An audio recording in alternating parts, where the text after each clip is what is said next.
Krishna. Hare Krishna. Thank you so much. It's my great honor to be here with all of you today. Last time I came to GEV was 2016 by Krishna's mercy. But it looks like GEV is constantly growing, expanding so many things. I'm very happy to be here. Just a very quick visit. So with your permission, we'll try to share something on Srimad Bhagavan. Actually here, so many of my seniors are here. So I pray for your mercy and this age.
Krishna, Hare Krishna, Krishna Krishna, Hare Hare, Hare Rama, Hare Rama, Rama Rama, Hare Hare.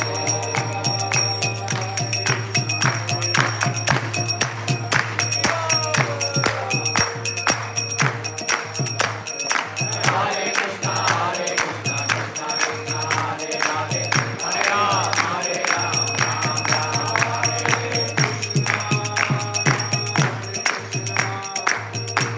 Rama, Hare Hare Krishna, Hare Krishna, Krishna Krishna, Hare Hare, Hare Rama, Hare Rama, Hare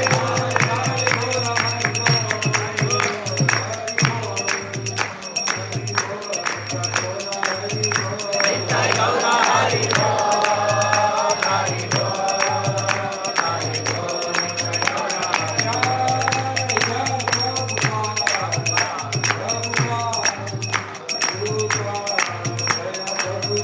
Jaya Jaya Prabhupada, Prabhupada,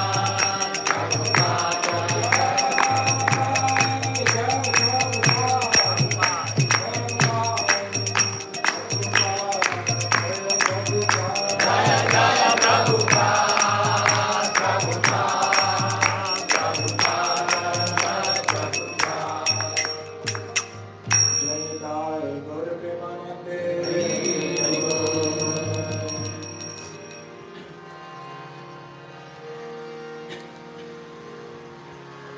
Jnanatimirandhasya Jnananjana-shalakaya Chakshurumilitam yena Tasmai Shri Gurave Namah.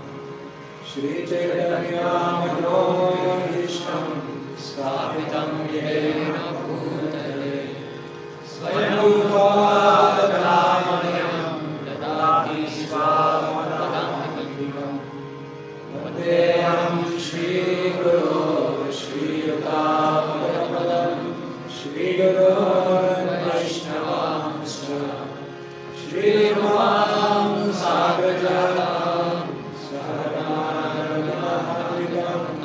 Sajivam Savayam Savadhutam Sahitam Krishna Chaitanya Devam Shri Radha Krishna Vadam Swamanalita Shri Vishwakamidamscha Hey Krishna Karuna Sindhu Deenabandhu Jagatpate Gopesha Gopika Kanta Radha Kanta Namostute Naptakanchana Gaurangi Radhe Vrindavaneshwari Vrishabhanu Suredevi Pranamami Haripriye Vanchakalpatarubhyascha Kripa Sindhu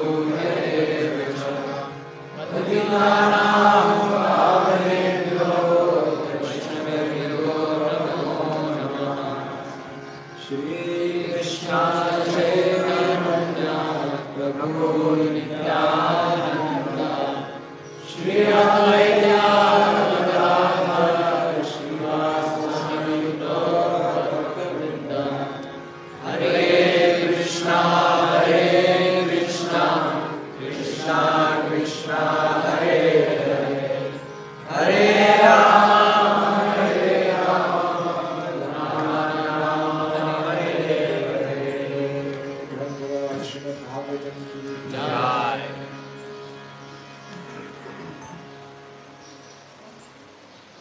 Om Namo Bhagavate Vasudevaya. Om Namo Bhagavate Vasudevaya. Om Namo Bhagavate Vasudevaya. Om Namo Bhagavate Vasudevaya.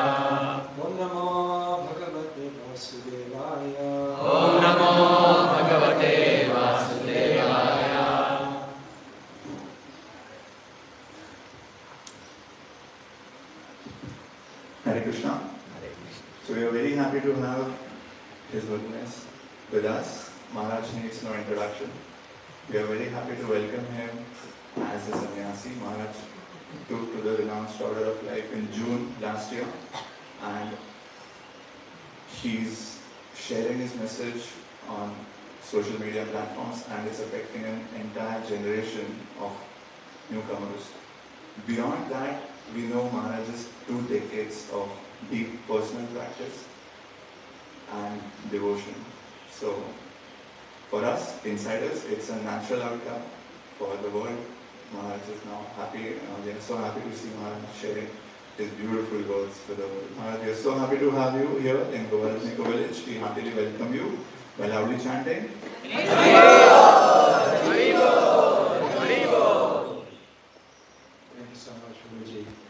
Again, welcome to everyone, and thank you so much for allowing me to be here. And with your permission and blessings, we'll try to speak something from Srimad Bhagavan this morning.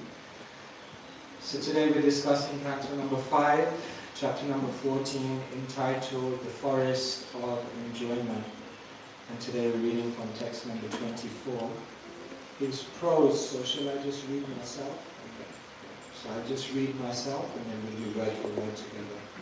So text number 24. Muttastato yadi bandhat devadatta upachinnati tasmad api Vishnu mitra ityana vaskiti.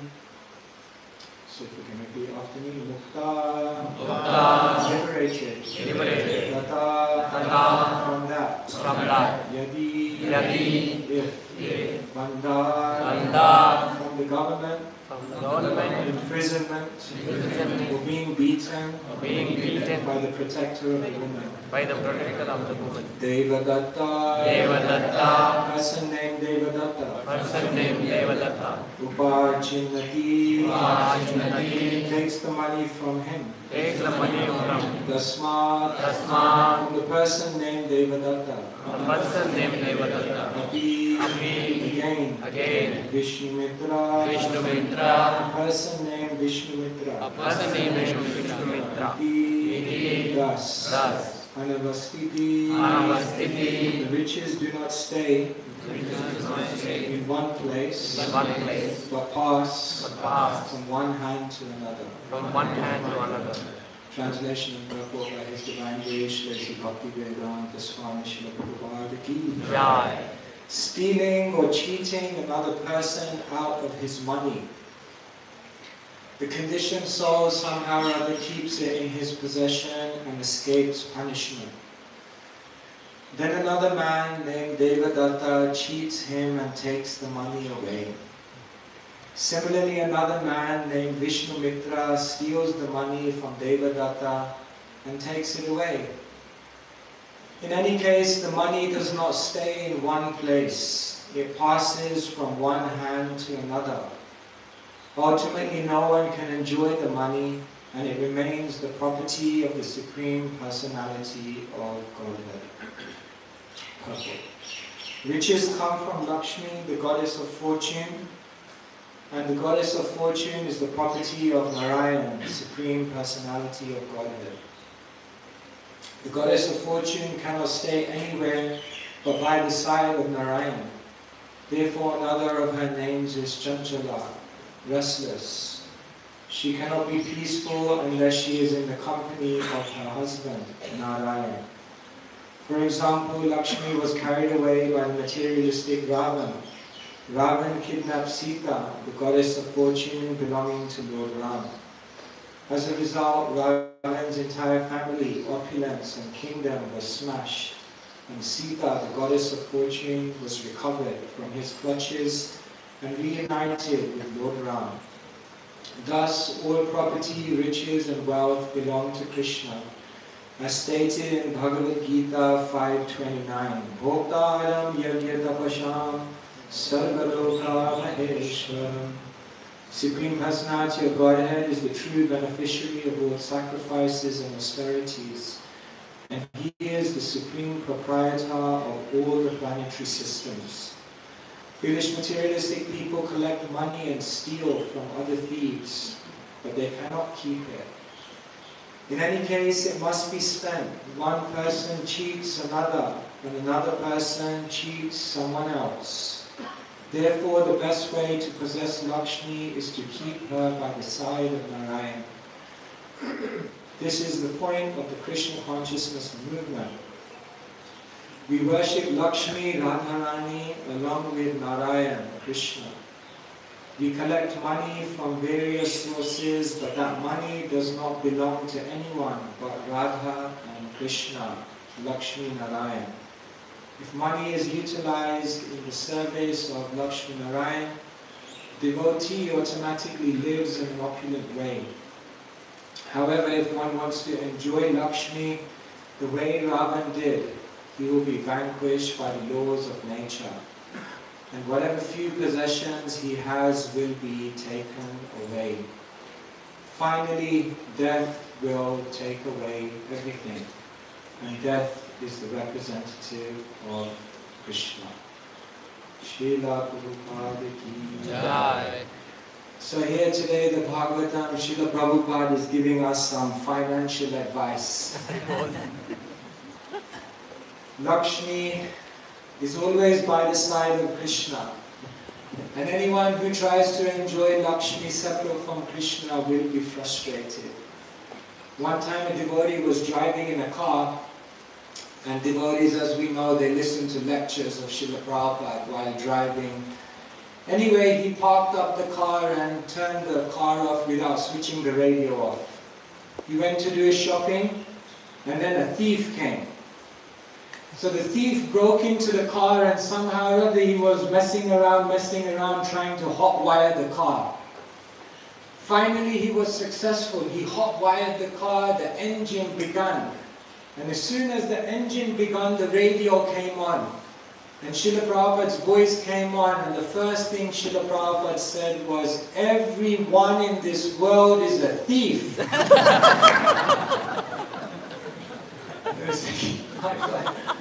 Hare Krishna.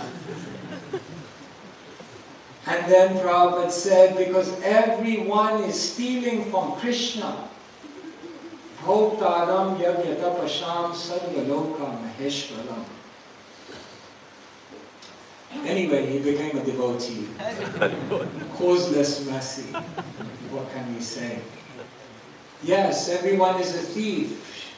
Krishna makes this clear, and Krishna's representatives also, they do not, in English we say, mince their words. They say very directly. One industrialist had come on a morning walk with Srila Prabhupada, and he was very, very generous. He was contributing towards the movement. So the devotees wanted him to get the mercy of Srila Prabhupada naturally. So they pushed him to the front. And as they pushed him to the front, Prabhupada turned around. Prabhupada could understand he was a rich, accomplished industrialist. Prabhupada said, "What do you do?" He said, "I manufacture glass." Prabhupada said, "Where does the glass come from?" He said, "Sand." Prabhupada said, "Where does the sand come from?" He said, "That's the natural resource of Mother Earth." And Prabhupada said, "Where does Mother Earth come from?" He said, "That comes from God." Prabhupada looked at him and said, "Then basically you are a thief." So the devotees tried to save the day, you know. No, Prabhupada, he is kind, he is donating, he is a supporter. He's on our side. Prabhupada said, "Oh, then he is a small thief." Still a thief. Can we admit that we are thieves? Big thieves. Yes, maybe we are thieves. Isn't it? Srila Prabhupada also tells the story of how all the thieves looted. And then when they came together, they said, "Now we should honestly divide." No, you just stole from everyone, and now you come together and pretend to be an honest person. No, we should do it in a moral way, honestly. Divide up the stolen treasure. I tell you an interesting story.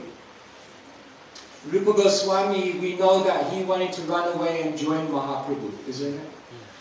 So Mahaprabhu, he told him, just be patient, be patient. He sent one letter. Padavyasini nari vyagrapi grihakarmashu tadeva swadayatyantar navasanga rasayanam. Rupa Goswami wanted to run away, he wanted to leave, so Mahaprabhu sent him a letter, cryptic message. When there is a lady and she has another lover, then what does she do? She stays at home and she serves her husband even more attentively, so no one will suspect that she is seeing someone else. So Mahaprabhu told Rupa Goswami, you stay. But then at one point we knew it became too much for Rupa Goswami and he had to leave. Now do you know why Rupa Goswami left? What was the event which caused Rupa Goswami to leave? One of Srila Prabhupada's godbrothers, Gaudiya scholar, he cites a story. I had never heard this story before. But he cites a story which explains the event which led to Rupa Goswami leaving. I don't know how many of you have heard this, but I'll share that story with you today. I don't know where he got it from, but it's a good story. So. The Nawab was going around conquering everywhere. He was a first-class thief, plunderer. So at one point the Nawab was in Gouda. So he was on a conquering mission. And at this time Rupa Goswami, he was in Ramakeli, isn't it? Because in Ramakeli they had made a Gupta Vrindavan. So Rupa Goswami was in Ramakeli. So then a message came from the Nawab one time, in the middle of the night. A message came from the Nawab that I have some important business. You immediately come to Gouda, I want to see you. Now, the message came to Rupa Goswami in the middle of the night.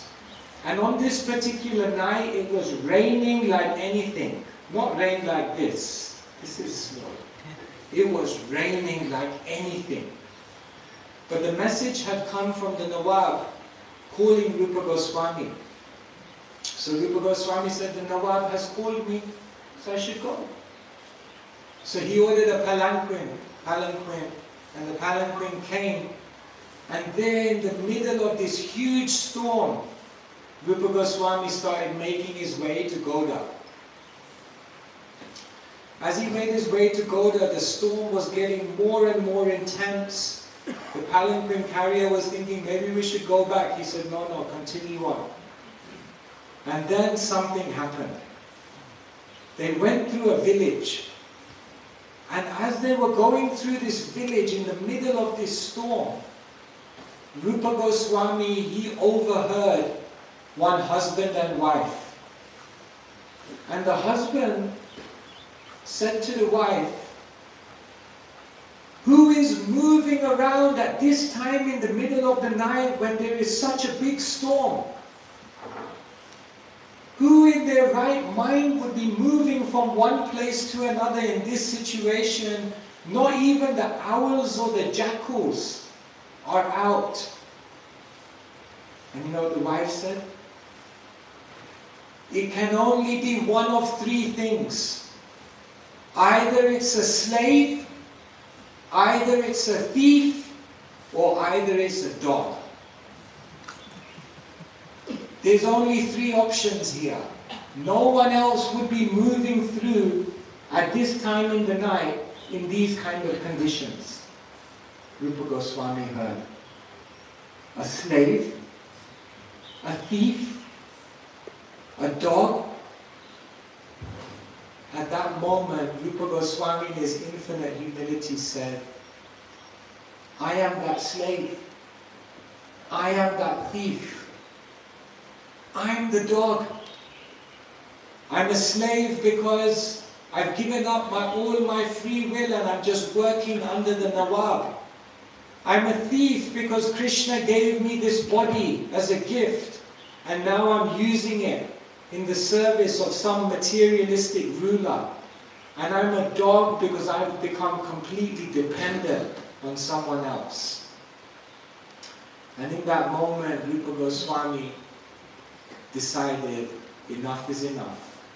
And that's the point at which he divided up all of his wealth and decided to leave Ramakeli and go and meet Sriman Mahaprabhu. Rupa Goswami, in his infinite humility, shows us that yes, maybe we are the thieves. Maybe money and all of this material opulence has diverted us. Bhogeshwarya prashaptanam uttaya bharata chaitasham vyavasayatmika buddhi samadho nuvidhiyate. If one looks at their life and sees that I am not vyavasayatmika buddhi, I am not one-pointed in my attention in service to Krishna, then the conclusion according to Krishna in the Gita is you have become diverted by Bhoga and Aishwarya. Because if you weren't diverted by Bhoga and Aishwarya, then you would be vyavasayatmika buddhi. But if you're not, then that means some Ishwaroham, Aham Bhogi, Siddhoham, Balavan, Sukhi. Maybe still a little bit of that demoniac mentality is within us. Therefore, in spiritual culture, money and how we interface with money is very, very strictly controlled. Of course, in many, many traditions, they won't even go near money. Isn't it? Renunciates would not even touch money. There are some traditions of sadhus who, if they touch money, even accidentally, then they have to fast for one day. That's not for the Sankirtan devotees. They will not survive. So yes, even Srila Prabhupada, that famous story is there in Gorakhpur when the newspaper article came of one yogi who was saying, no, Prabhupada said, take a picture of me and I'll hug the money. But still we see that actually in spiritual culture, how we deal with money has to be very, very carefully being mediated. Because on an individual level and on a societal level, money is incredibly intoxicating. Money and everything that goes with it can very, very easily divert someone. On an individual level, Bhagavatam is telling us again and again of how money is the root of all evil. In the 12th canto of Bhagavatam is mentioned, Arthasya sadhana siddhe. What is the next line? Arthasya sadhana siddhe. Utkarshe rakshane vyaye. Nashapa bhoga ayashash. Trashash chinta brahmo nrinam. Arthasya, when it comes to wealth, sadhane, in the endeavor to get wealth, full of problems. Siddhe, once you've attained the wealth, even more problems. Utkarshe, if you try to increase your wealth, more problems. Rakshe, if you try to protect your wealth, full of anxiety. Vyaye, when you eventually have to spend your wealth, anxiety. Nasha, when you've lost all the wealth, then anxiety, problems. Upabhoge, and when you try to enjoy the wealth, then it brings anxiety. Isn't it amazing? To get wealth, to keep wealth, and then ultimately when you lose wealth, at all steps it brings you anxiety, fear, confusion, problems. Yet the whole world is going on wealth. So therefore, it's actually said, Janmeshvarya Shruta Shri Dhire Dhamana Madhapuman. These things are very intoxicating. Highly elevated birth, beauty, knowledge, wealth. But of all the four, which is the most intoxicating? Which is the worst? Wealth. Why? By wealth you can get all everything. By wealth you can get all the others? Any other reason? Why do you think wealth is the worst? Wealth is the most intoxicating out of all of those four things. Kali is staying in Kali Yuga in oil only. Because in Kali Yuga, Kali is residing where wealth is stored. Okay, yeah, good point. Wealth can be lost or stolen. Wealth can be? Lost or stolen. Knowledge, beauty, power. Wealth can be lost or stolen. Beauty can also be lost. Everything is lost with time. You get a sense of controllership. Right. What is the basic psychic tendency why we're here in this material world? Because we want to be two things. The enjoyer and the controller. And what can reinforce the mentality of being the enjoyer and the controller more than the possession of wealth? Nothing can reinforce more than wealth. Because when you have wealth, enjoyment is at your fingertips. And when you have wealth, you can control anything in this world because nothing speaks louder than the bucks. Bucks are the basis. In the material world, bucks are the basis. Whoever has, don't think the government is controlling the world. No. Do not think the government is controlling the world. Don't think the temple president is running the temple. This is different. Who's got the money? Who's got the money? They are controlling. So therefore, on an individual level, wealth is so intoxicating. Wealth is so, it hijacks.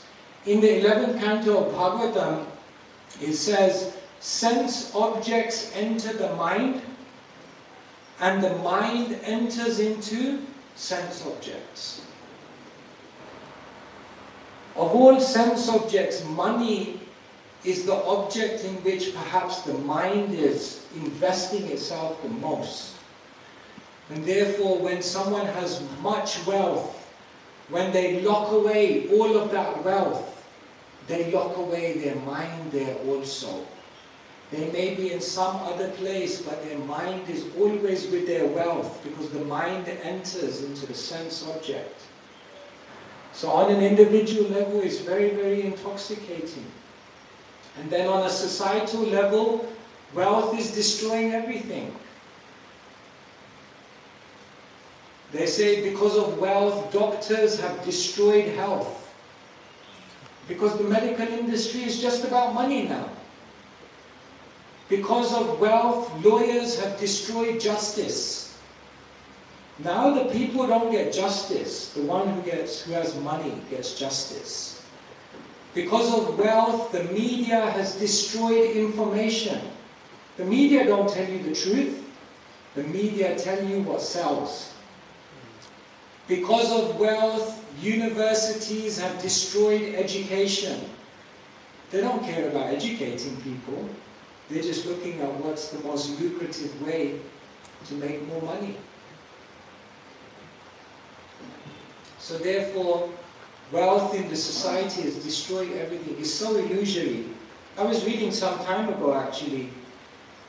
Do you know how much physical money, even that's a myth, but anyway, physical money, do you know how much physical money is in circulation in the world? How many dollars? They say that about $70 trillion physical cash. But do you know how much wealth there is supposedly in the world? If there's $70 trillion in physical cash, but do you know how much supposed wealth there is if you add up all the numbers on everyone's bank account? $1.5 quadrillion. That means most of the wealth in this world is just a number on a screen. And the rest of it is just a piece of paper. And the whole world is going on that. A bank gives out some money and then is expecting some interest, and on the basis of the expectation of that interest, a bank is giving a loan to someone else on the expectation of this interest. Giving a loan, and then in this loan there is an expectation of interest, and on the basis of that expectation they're giving another loan. This is called cheaters and the cheated. This is the world we're living in. So what kind of world in which all of this money is there? In this verse of the Bhagavatam is telling us this money will go. Everything is fluid, everything is moving. Krishna will come and Krishna will take everything away. Yasyaham anugranami harishye tadhanam shane tato dhanam tyajantasya svajana dukadukitam. Krishna says, when I especially favor someone, then I take everything away. Srila Prabhupada was once giving a lecture and quoted this verse and said, I have personal experience. The devotees laughed. And Prabhupada said, do not laugh. If it happens to you, you'll be very morose. Mritya sarva haraschaham, and even in the course of this lifetime, if it does not get taken away from you, then at death Krishna will come and Krishna will take everything away. That is the nature of the world. Everything is moving, everything is transitory. Na sado vidyate bhavo, na bhava vidyate sada. Of the material there is no endurance, and of the eternal there is no cessation. So the law of nature is that everything that's artificial, superfluous to your eternal identity, will ultimately be taken away by Krishna. Therefore it's mercy when Krishna takes something away. Some years ago I was traveling in Nigeria, West Africa, I don't know how many I've been. And in Nigeria, every 50 meters there is a prosperity church. You understand? You can understand from the name. Prosperity church. So here people come with all of their prayers. Give me a house by the sea, a color TV, all of these things people want. So once I went into one of these churches just to see what's going on. So the program, Sunday program, love feast. Should I say lust feast? People asking for things. It starts with some singing, then the pastor comes to the front and there's a lecture. But then the highlight comes after. You know what the highlight of the program is? It's not the class. There's a higher highlight than the class. You know what it is in a prosperity church? Ask for things. Ask for things. Ask for things, that is going on from the beginning to the end. At the end of the program, there's something called testify. And what happens is that people come from the crowd to the front and they testify that yes, Jesus came in my life because now I had this disease and the disease is cured. Yes, Jesus came in my life because I wanted this job and now I've got the job of my dreams. Yes, Jesus came in my life because I was so much seeking to marry that person. And then the girl or the boy of my dreams came. This is called testimony. Jesus, if you worship God, then all prosperity will come in your life. And I was listening to that. I was thinking, if this were a temple and the devotees were in good consciousness, then maybe someone could come to the front and say, I testify Krishna exists, my health broke down completely. I testify Krishna exists, my wife left me. I testify Krishna exists, I lost all my money. Tato dhanam tyajantasya svajana dukha dukitam. I testify because I suffered one misery after another. God definitely exists and He's being very kind to me. Who can say? But a devotee has that vision. Because what happens in our sojourn in this world is we identify our self-worth on three basic things. Our abilities, our facilities, and our identities. We think we are valuable in this world because of our abilities, our facilities, or because of our identities. And what Krishna wants to teach us is that you're not valuable because of any of those things. You're not happy and your life is not meaningful because of any of those things. You're valuable, you're happy, and your life is meaningful because you're a soul. You're an eternal servant of Krishna and you have the opportunity in this life to render devotional service. And so what Krishna will systematically do to the living entity is that in the course of time, He'll take away all of your abilities.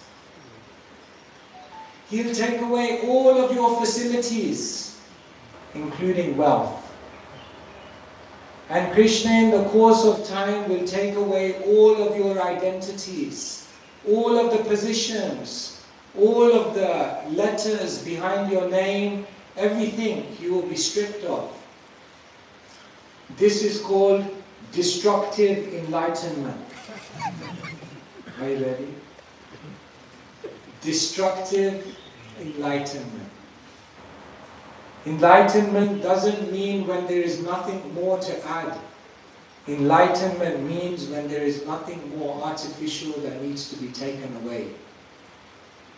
So the nature of the world, here the Bhagavatam is telling us, money is moving. You lose it, rest assured. You will lose all the money. Therefore, while you have it, better give it to Krishna. Etavad janma safalyam dehinam ihadehishu praner arther dhiya vacha shreya acharanam sada.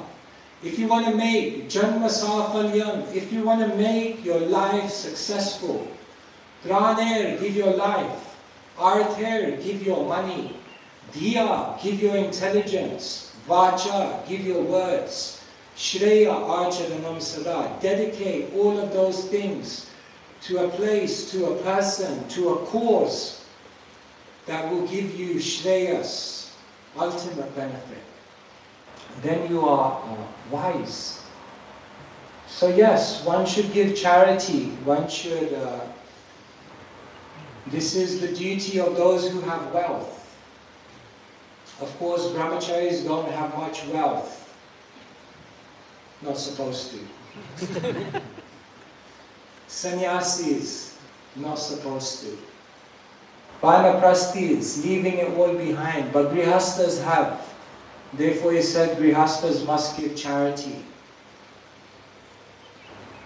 But every ashram has a defect in Kali Yuga. The defect of the brahmacharis is that they fail to be clean. The defect of the vanaprasthas in Kali Yuga is that they do not go to the forest. They do not wrap it up at the age of 50, but they just continue on. And the defect of the sannyasis in Kali Yuga is that they hold on to material possessions. And the defect of the grihastas in Kali Yuga is that they do not give charity. Therefore, must be. In the second canto of the Bhagavatam, Prabhupada says, if you give charity to an unqualified brahmana, then in the next life you get it back, don't worry. If you give charity to a half-qualified brahmana, then in the next life you'll get it back double. If you give charity to a fully qualified brahmana, then you'll get it back 100 or 1,000 times. And Prabhupada says, if you give charity to a Veda Paraga, one who has understood the essence of the Vedas, then you get back unlimited. And you get back more than wealth, you get prema dhan. You get the wealth of love. So therefore we must give. Give before you lose, because otherwise it's coming. Material nature is coming to take everything away. So while you have the opportunity to utilize that for Krishna, it should be utilized. I'll tell you an interesting story actually. You know Bill Gates, right? He really made it. I'll tell you another story, a funny story of Bill Gates before I tell you another one. Bill Gates came to the end of his life. So then God said to him, do you want to go to heaven or you want to go to hell? He was smart. He said, can I have a see hell first? Just to see what it's like. So God said, yeah. So then, boom, God gave him a vision of hell. And it was like a nightclub, people were partying, they were dancing, there was all this music. Then he came back. He said, wow, hell, not so bad. He said, what's heaven like? So then God gave him a vision of heaven. And then in heaven it was like the clouds, it's very peaceful, very serene. The angels were playing harpsichords. So he came back. He said, I don't know, you know. Hell looks more interesting. So God said, where do you want to go? He said, I want to go to hell. So then he went to hell. And as soon as he got to hell, he was expecting the nightclub. And then 5 guys came out of nowhere and started beating him up. So somehow or other, he scrambled out. He called out and said, God. So God appeared. So he said, God, what happened? God said, you wanted to go to hell. He said, yeah, but the vision you gave me, that was something different. God said, that was just a screensaver. That was just the screensaver, Mr. Bill Gates. That is the nature of material enjoyment. It looks like something, but as soon as you interact with it, boom, it immediately changes, disappears. But I'll tell you another story of Bill Gates. Before he was rich, he was traveling once in an airport. And in this airport, he went to buy a newspaper. So he was a nobody at this time. So he picked up the newspaper, he went to the checkout counter. And he went in his pocket and he realized he didn't have any money. So he said, oh no, I don't have any money. So the vendor said to him, it's okay, take it. I will pay for my profits. So Bill Gates said, wow, thank you. Anyway, a couple of months later, he was in the same airport. And he went to the same vendor. And he went to buy a newspaper again. Bill Gates tells the story. So he came again to the checkout counter. And lo and behold, he went in his pocket. Again, no money. So the vendor looked at him, he said, no money. The vendor said, this last time you didn't have any money. The vendor said, it's okay, take it. I'll pay for it for my profits. So Bill Gates took it. Anyway, finally then, months went by, years went by, Bill Gates eventually became a big man. Multi-millionaire, billionaire. Then he was as he was Bill Gates, the billionaire, then somehow or other he ended up on that airport again.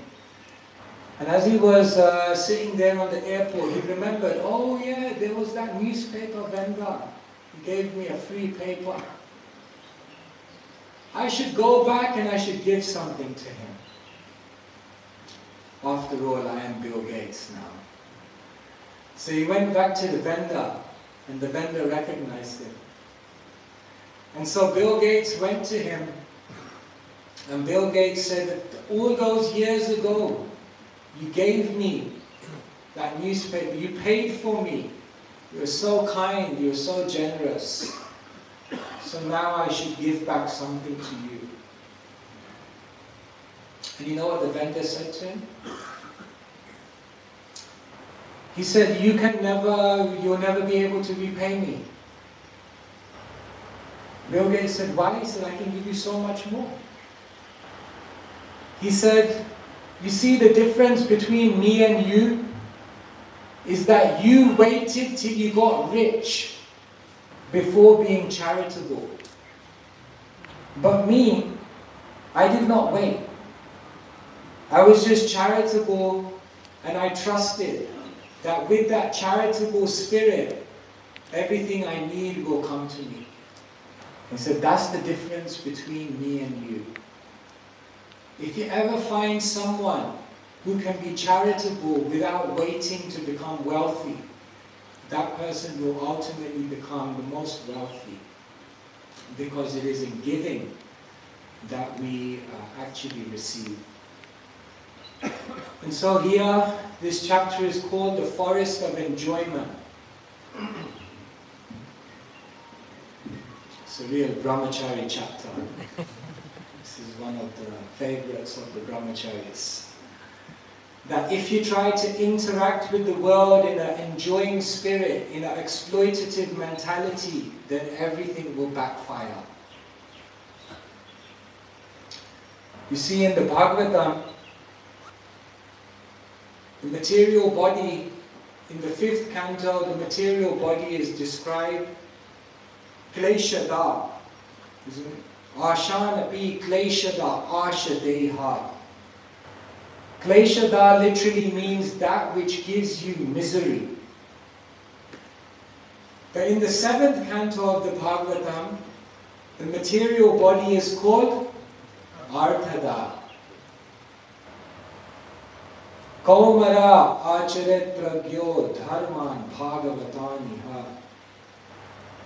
Arthada means literally what? That which gives you the greatest benefit.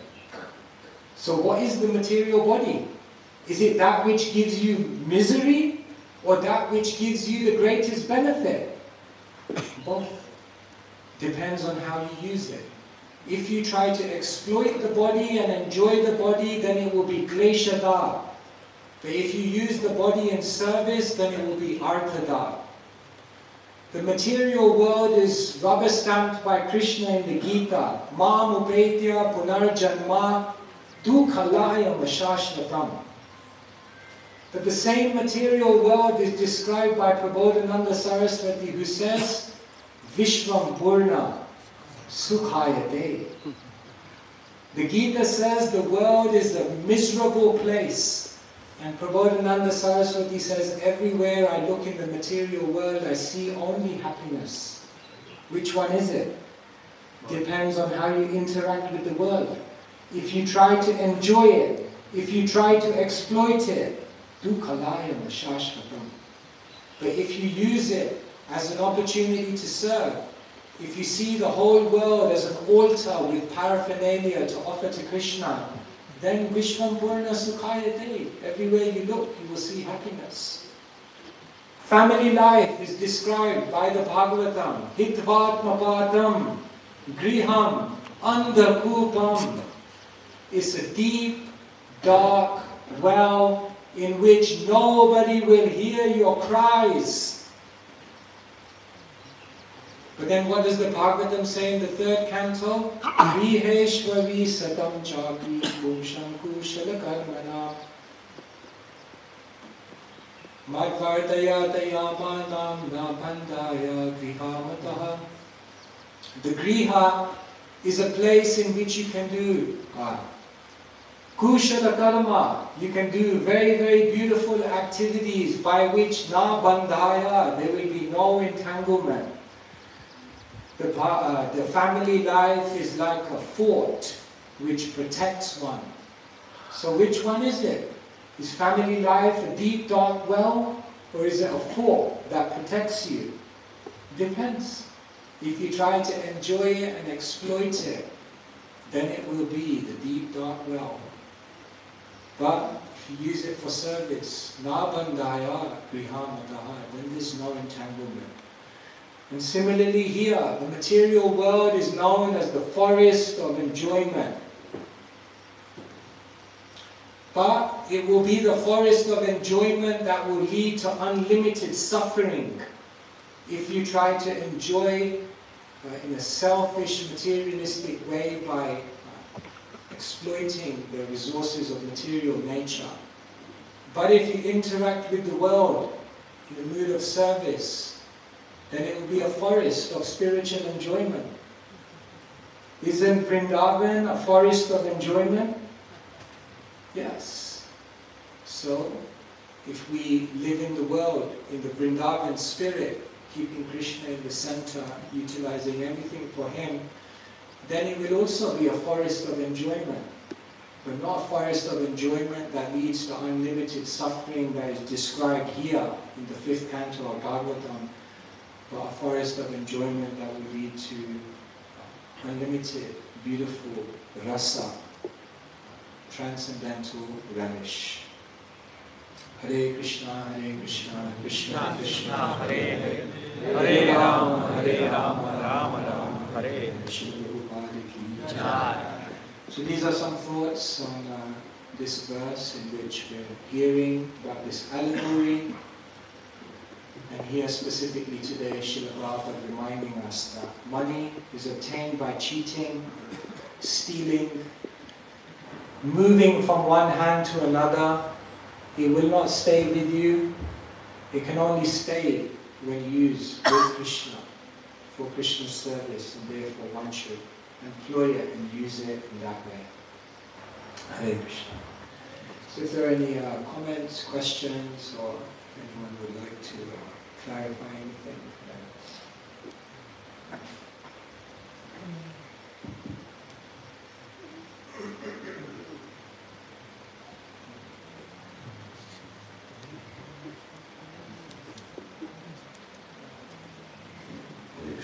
thank you for the nice presentation. Basically, you mentioned about two things, the mentality of controllers and enjoyership. So that is why we are here. And money perpetuates both. But then, as we also look at the world, that as on date, everybody is dependent on money in one sense. That be it monastery or be it an individual, everybody in between. And as it perpetuates the tendency of controllership and enjoyership, it is also there within each and every one of the, as the sadhakas. So how do we look at money in terms of, and then also how do we come out of this tendency of enjoyership and controllership even when we are engaging in the service of the Lord? Thank you so much.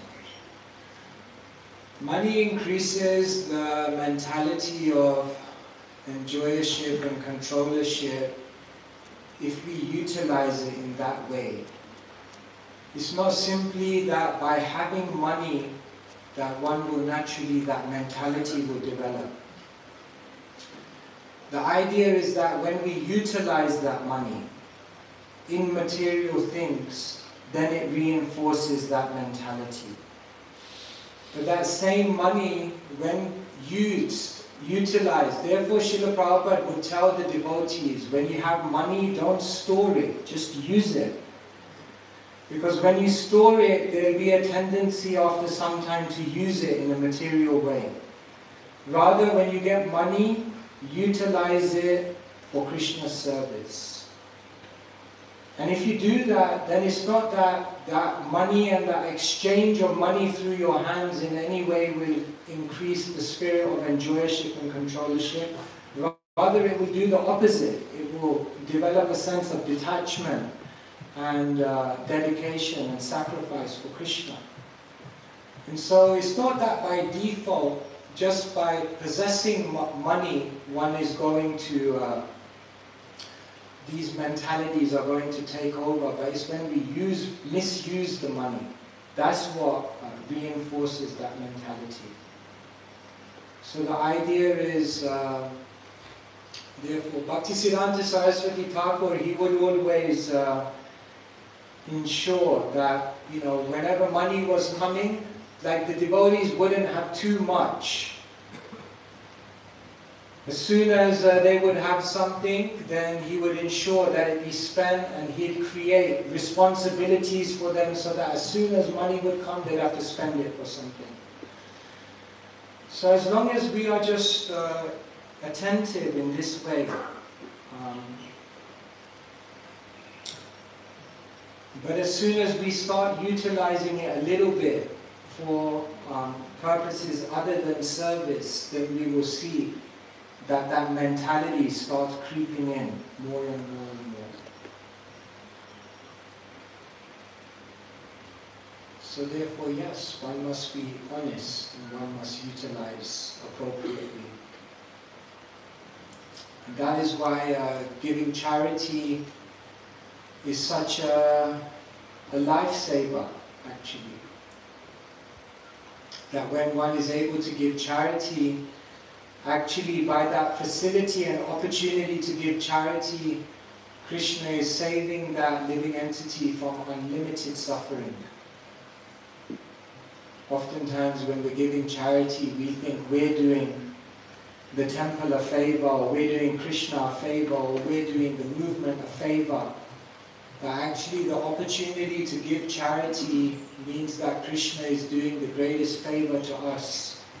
Because if we don't utilize that in charity, definitely it's going to be the cause of ultimate suffering.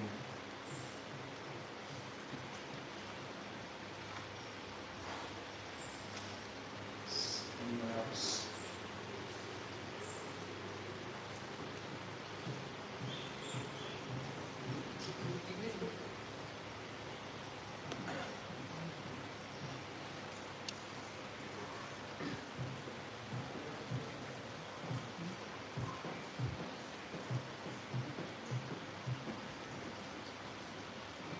Hare Krishna, thank you very much.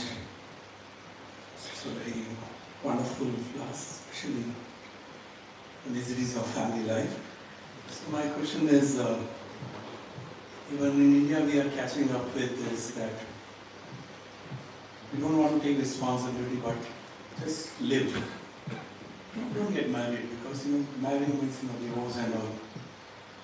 So my question is, can a person, he thinks he doesn't want to get married. Traditional either you are in a grihastha or you are in a traditional brahmacharya. But why can't a person be in between? He wants to take care of his parents. He wants to be a devotee. And he control his mind and senses. He'll do honest earning. And live there like any other person, but no entanglement of family life. Can he perfect his life? Thank you. Best of both worlds. Well, just before I begin,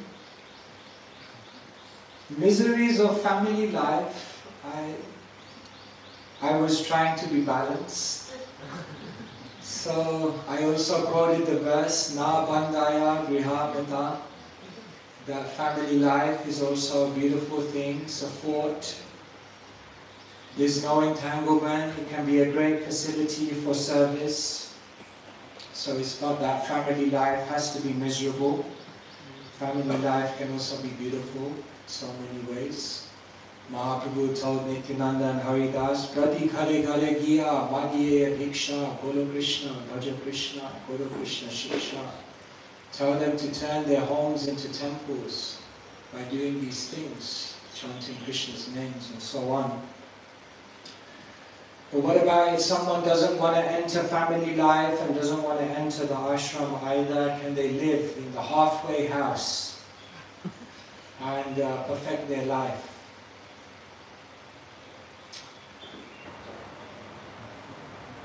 Perfecting our life depends on developing pure love for Krishna. That is the only qualification. It is not a varnashram position, or it is not the fact that someone is outside of varnashram that is going to determine whether they go back to Godhead or not. The only thing that's going to determine one's qualification, the only visa requirement is that one has some love in their heart. But in order to develop love, spiritual emotion, first one has to control their material emotion. First one has to be able to conquer their mind and senses. First one must become a sage of the steady mind, a stitadhi.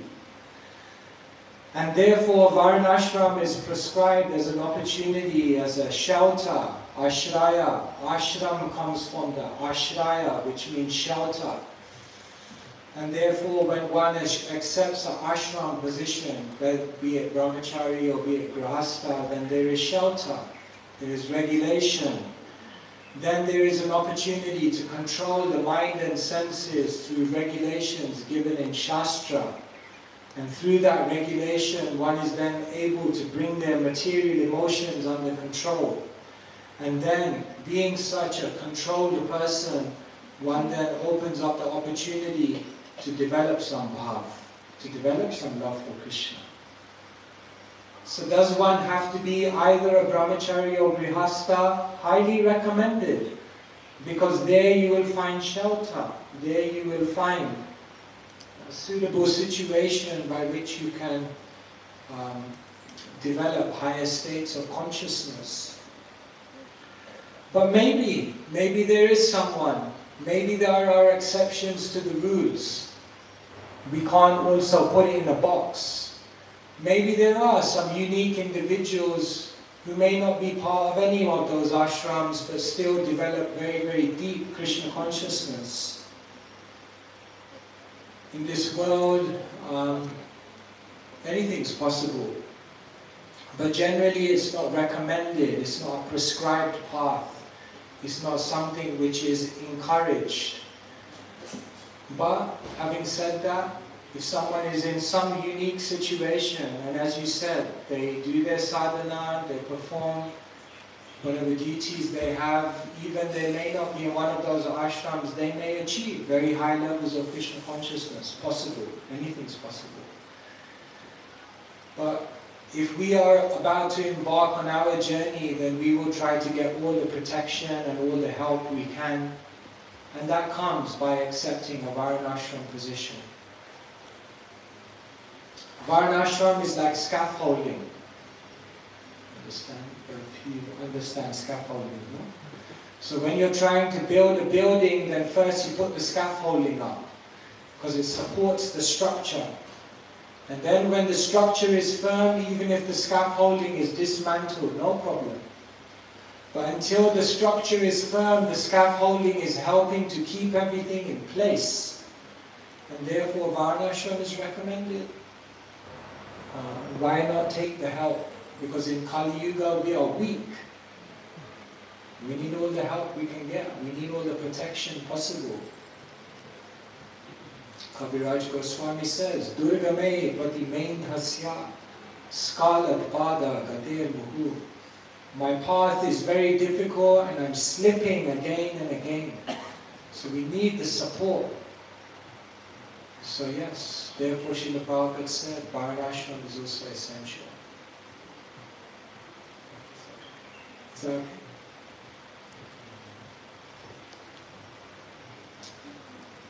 I think there was a question.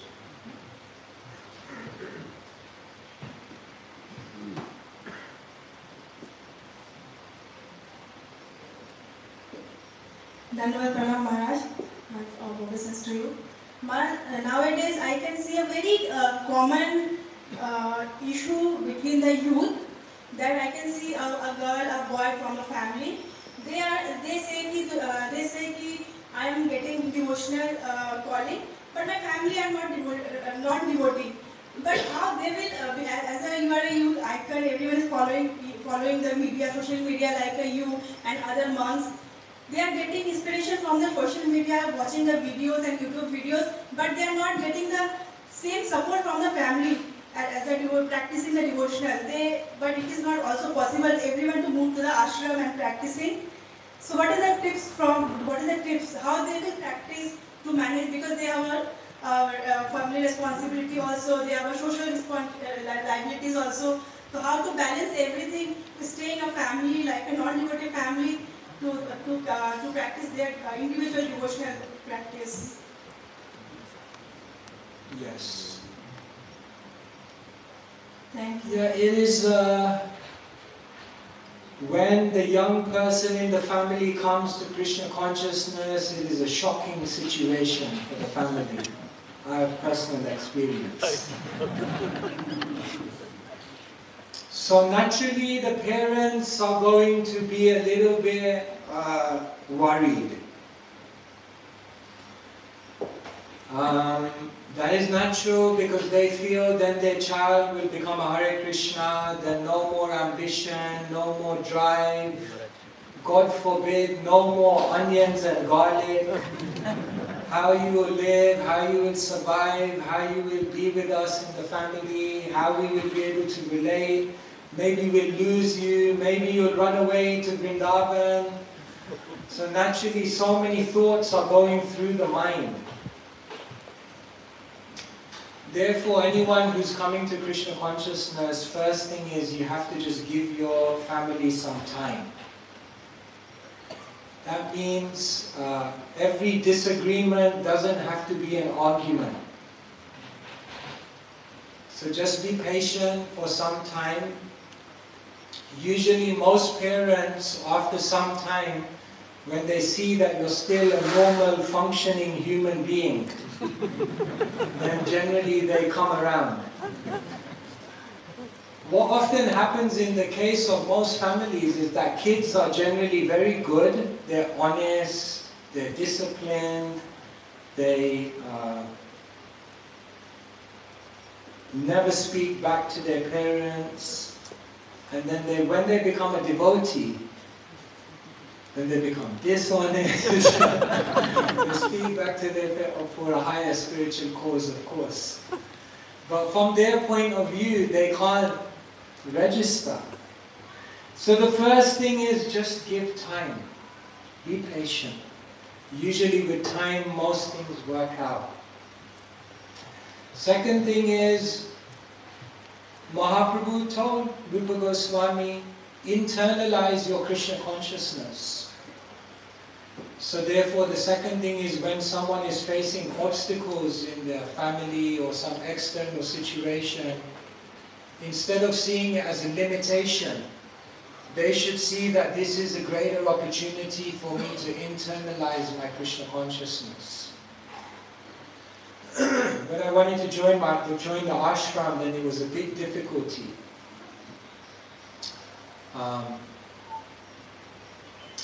Therefore I came to Chaupati first.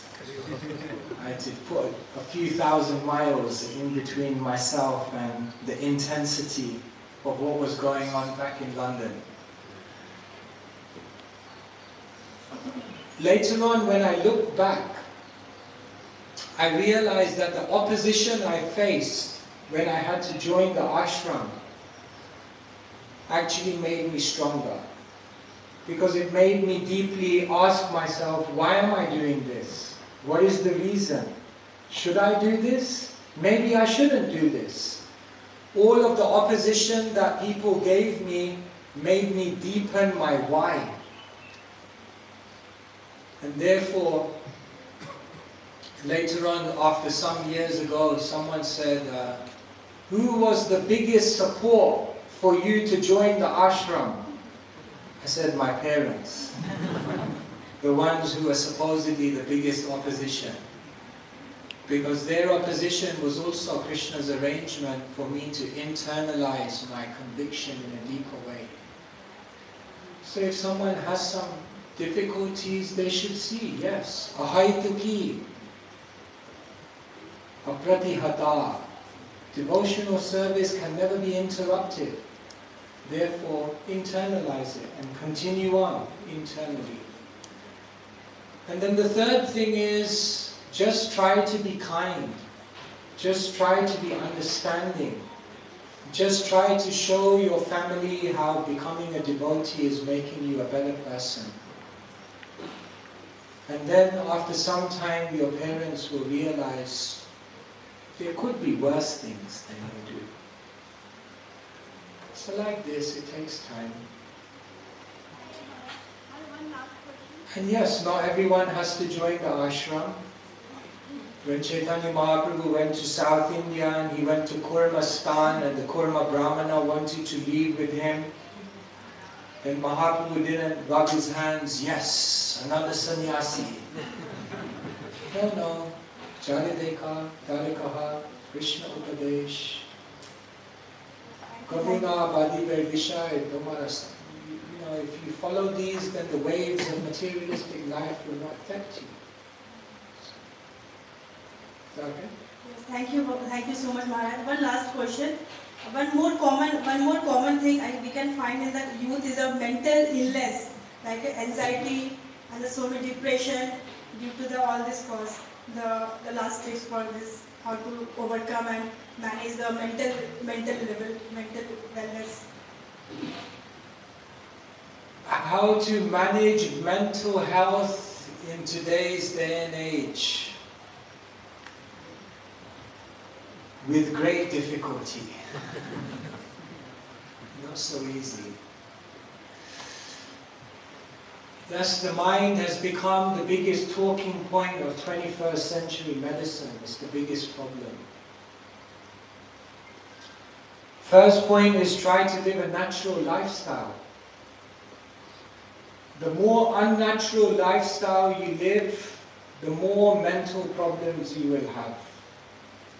The more you live in harmony, the more you live in sattva, the more you develop the appropriate habits of lifestyle, then immediately the mind is becoming more calm. So therefore, Krishna says, Yukta ahara viharasya, yukta jesnasya karmasu, yukta swapna vabodasya, yoko bhavati dukkha. All bodily, mental pains can be mitigated if you have good lifestyle, proper habits, the right mode of living. And then ultimately, yes, we understand spiritual practice. Vairagena, abhyasena, dukonteya, vairagena, jakriyate. Krishna says, samsayam, undoubtedly is very difficult to control the mind. But by suitable practice and detachment, then gradually, bit by bit, the mind is coming under control. So yes, there's no quick formula, there's no shortcut. One has to live naturally, and then one has to try to connect with Krishna. And then gradually, yes, then the mind is becoming more calm. Then the mind is able to become more fixed on Krishna. And then when the mind is fixed on Krishna, then naturally the mind is controlled. So, yes, this is a great science. Thank you. Okay, so just let me know to start.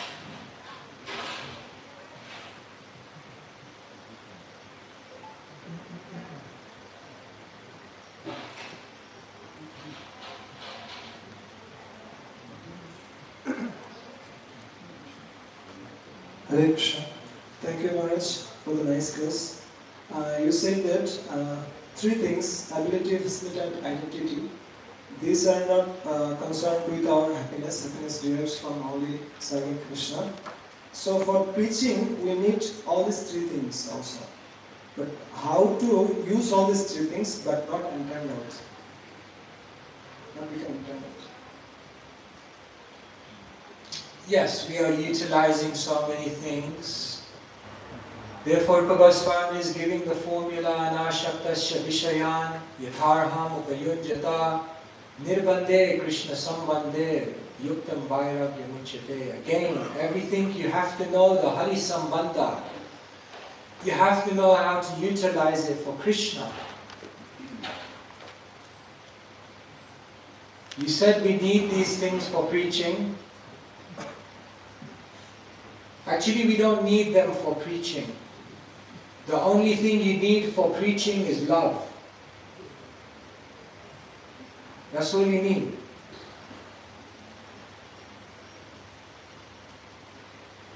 That's actually the only tool you have for preaching. Because if you have everything else, but you don't have love, you don't have compassion, if you don't embody what you're actually trying to seek to share with others, it doesn't matter how many facilities, abilities and identities you have, you will not be able to penetrate anyone's heart. The only thing you need is love. But then along with that love, when facilities, abilities and identities are provided by Krishna, we use them. But we always remember what is the substance of it. We tell people, if you do prachar, but you take away achar, then it's simply PR. PR won't do it. You can have all the abilities, you can have all the facilities, all the identities, but where's the substance? Where is the substance? That is what people will pick up on more than anything. So we should not put an undue emphasis. Someone thinks, I cannot preach because I don't have ability. I can't speak, I can't sing. I don't have that kind of intelligence to organize, therefore I cannot preach. Wrong. I cannot preach because I don't have any facilities. Wrong. It seems as though Srila Prabhupada's life was specifically engineered by Krishna in such a way that no one can come up with any excuse why they can't preach. Because if you say, I can't preach because I don't have good health, I'm sorry, Prabhupada had 2 heart attacks. If you say, I can't preach because I'm too old, I'm sorry, Srila Prabhupada was 70 years old. If you say, I can't preach because I can't relate to these people, I'm sorry, Prabhupada came to an alien place. If you say, I can't preach because I don't have any money, I'm sorry, Prabhupada had 40 rupees. It seems as though Krishna engineered Srila Prabhupada's life in such a way that there's no more excuses. So let us not put too much emphasis on what is the, I need a position, give me a position and then I can preach. No. You can be a preacher, a leader without a position, a leader without a title. Max Weber, he's a social scientist, he says there's the priest and then there's the prophet. The priest gains their authority from their institutional position, but the prophet gains their influence from their path, from their charisma, from their natural outpouring of their consciousness. So when you have that and you put the emphasis there, then whatever facilities and abilities, you'll always keep that in context and not become unduly attached or unduly emphasize that, because that is not, that is just detail. So.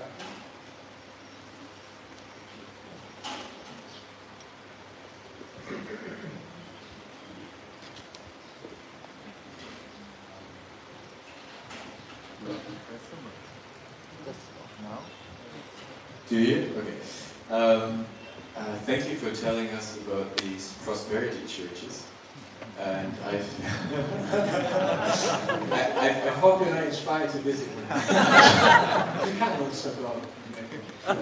Well, yes, I mean, I've came along similar techniques called manifestation techniques or law of attraction techniques, and very powerful techniques. And my question is, if using these techniques for the right purpose, for example, manifesting health, wealth, but through the idea of using it for Krishna's purpose, for example, manifesting health to be a better servant, manifesting wealth to do more.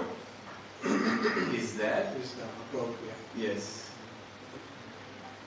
Yes, so in the world today we have all this, the science of manifestation, the secret, the law of attraction. The universe is vibrating at a certain energy, and if you vibrate at the same energy, then you will be able to attract anything. This is the secret. So when people, I'll just say something about the secret. When people ask me, what do you think about the secret? I tell them there's three things. Number one, there's some truth to the secret. Number two, there's also something beyond the secret. But number three, there's a secret behind the secret. First thing is, there's some truth to the secret. Yes, there is a sense in which our consciousness creates reality. Even Krishna says, Dhyayado Vishayan. It begins with dhyan. So everything begins with an idea. So there's some truth to the secret. Whatever is in your consciousness, that will of course begin to start affecting your reality. But there's more to the secret. Because we are not the only ones in charge of our destiny. It's not that I can just manifest whatever I want according to my consciousness, because there is something called karma. There are higher laws which are governing what will come to you. And therefore, it's not that you have complete autonomous power over attracting everything that you want to attract. Some things you can try, but it just won't come because you don't have the credit. They said there's a new restaurant in town. It's called Karma. But there's no menu. You just get what you deserve. So some things you don't deserve, so it's not going to come to you. Second point, there's more to the secret. But the ultimate point is the secret behind the secret. That instead of trying, people think the secret is to attract material things. But the secret behind the secret is knowing what is worthy of attraction. What is the worthy thing that I should be trying to attract in my life? Because people follow manifestation and they attract things which won't make them happy, things which won't satisfy their heart. So this is just something on the secret. But now your point is, should we try to attract things that we can then use in service? You can do that.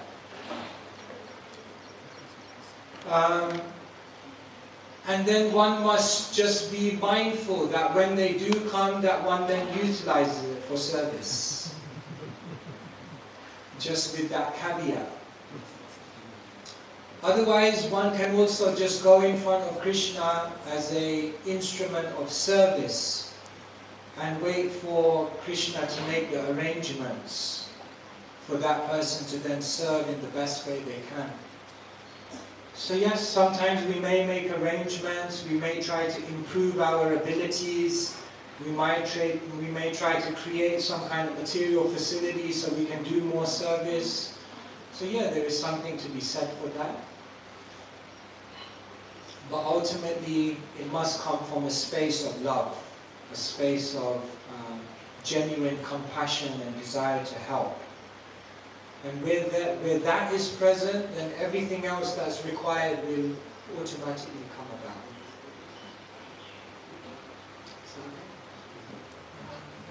Thank you.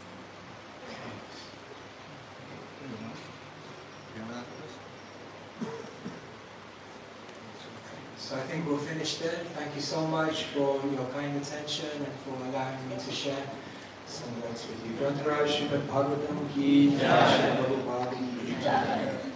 Hare Krishna, we are very grateful to His Holiness Swami Bhagavan Keshav Maharaj for sharing his wisdom, eloquence, realizations, keeping all of us grip and satisfied us shastrically, took us from understanding how to interact, engage with, and broaden it to resources, and brought us to love. So that's Maharaj's great gift, and we're so happy that you shared it for all of us. We would like to express our gratitude by loudly thanking you by once again chanting Hari Bol, Hari Bol, Hari Bol. Swami Bhagavan Keshav Maharaja ki Jai. Srila Prabhupada ki Jai. We have Maharaj has authored over a dozen books. We have 2 books on display. One is Gita 3, which you must have heard about, and a new book, Tattva 2. So all of Maharaj's wisdom in his style you will definitely find in this book. So please have a look. Thank you very much. Hare Krishna. Hare Krishna.